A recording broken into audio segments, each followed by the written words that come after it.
आत्महत्या, बाहेरचे बोलले की कर आत्महत्या, शिक्षक बोलले की कर आत्महत्या, अरे कुणी अपमान केला की कर आत्महत्या, अपयश आलं कर आत्महत्या, कोणी मन तोडलं तर कर आत्महत्या, अरे कर्ज झालंय कर आत्महत्या, पेपर अवघड गेला कर आत्महत्या, कुणी दगा दिला की कर आत्महत्या, अरे हट्ट नाही पुरवला की कर आत्महत्या, टेन्शन आलं कर आत्महत्या, बायकोनं त्रास दिला कर आत्महत्या, नवऱ्यानं छळलं कर आत्महत्या, मुलगी झाली कर आत्महत्या, अरे झालं काय आत्महत्या करायला?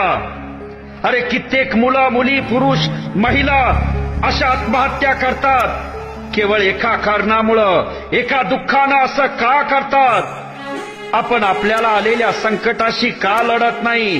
का लगेच हार मानतो? अरे आपलं दुःख संकट एवढं मोठं आहे की ते लगेच जीव द्यावा. अरे काय चाललंय हे? आपण शिवाजी संभाजी महाराजांच्या महाराष्ट्रात राहतोय आणि आत्महत्या करतोय. यासारखं दुसरं दुर्दैव ते काय?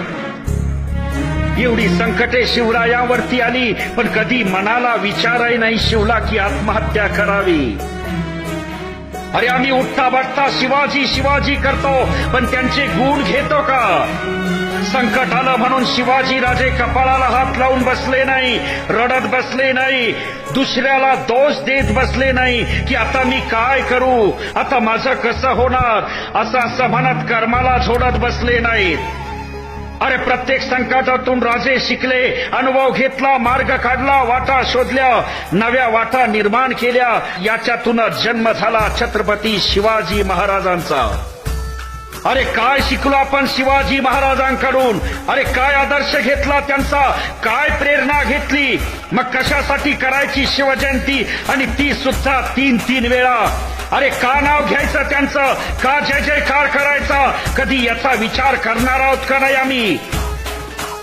शिवबाचा छत्रपती शिवबा होणे ही सामान्य वाटचाल नव्हती. ही काटेरी वाट चालले. दुःख सहन केलं, अपमान सहन केला. आपल्याला जेवढी संकटे आली त्यापेक्षा 1000 पटीनं संकट छत्रपती शिवाजी राजांना आली. अरे पण त्यांनी कधी आत्महत्या नाही केली. मग आपण याचा थोडा तरी विचार करायला हवा ना. माझ्या मित्रांनो, यासाठी शिवचरित्र वाचा. अरे मग कळण कसं लढा